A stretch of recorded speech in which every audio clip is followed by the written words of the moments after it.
नमस्कार मंडळी.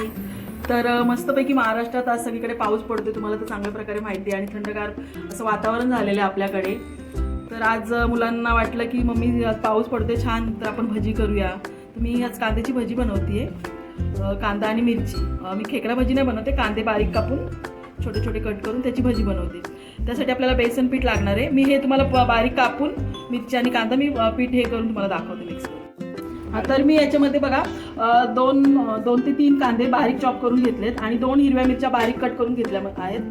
थोडंसं मीठ टाकलंय, खाण्याचा सोडा, आणि खाण्याचा सोडा टाकतो जेव्हा आपण त्यावेळेस त्याच्यामध्ये हळद नाही टाकायची, कारण हळद टाकलं तर भजीचा कलर चेंज होतो. त्याच्यामुळे फक्त मी मीठ, सोडा, मिरची, कांदा आणि बेसन पीठ घेतलंय. बेसन पीठ आपल्याला मिक्स करताना समजतं किती लागेल. मी इथे 4 मोठे चमच घेतले बेसन पीठ आणि पाणी टाकून केले. आणि आता ही भजी आपल्याला हाताने सोडायची, चमच्याने नाही सोडायची तेलामध्ये. मी तेल गरम करायला ठेवते आणि मग आपण बोलूया. इथे बघा तेल गरम करायला ठेवलंय मी इथे. आता हे तेल तापलं की आपल्याला तेल चांगलं गरम होऊन द्यायचं आणि मग याच्यामध्ये भजी सोडायची. तर भजी आपली खुसखुशीत होतात. जर तेल गरम नसेल तर भजी आपली तेल पितील आणि कुरकुरीत पण होणार नाही. आता याला व्यवस्थित गरम करायचं. तर मी याच्यामध्ये थोडंसं टाकून बघते, आपल्याला कळेल तेल गरम झालंय का नाही. तेल गरम नाही झालंय. जर तेल कडक गरम झालं तर हे आपण जे टाकले बेसनाचं बॅटर ते वर येतं. आता बघा हे खाली आहे तळायला, म्हणजे तेल एवढं गरम झालेलं नाहीये. वाट बघूया. आता इथे तेल बघा बऱ्यापैकी आपलं गरम झालेलं आहे. मी आता भजी सोडते आणि गॅस आपल्याला फास्टच ठेवायचा आहे, स्लो गॅस ठेवायचा नाही, तर भजी मग तेल पितात. अशी सगळी भजी टाकून घ्यायची आपल्याला याच्यामध्ये आणि मस्तपैकी भजी जेव्हा वर येतील तेव्हा आपल्याला ती पलटी करायची. आता म्हणजे ही भजी जेव्हा वेळेस वर तरंगतील, जेव्हा तेलामध्ये वर येतील त्यावेळेस आपल्याला पलटी करायची, लगेच पलटी करायची नाही, नाहीतर मग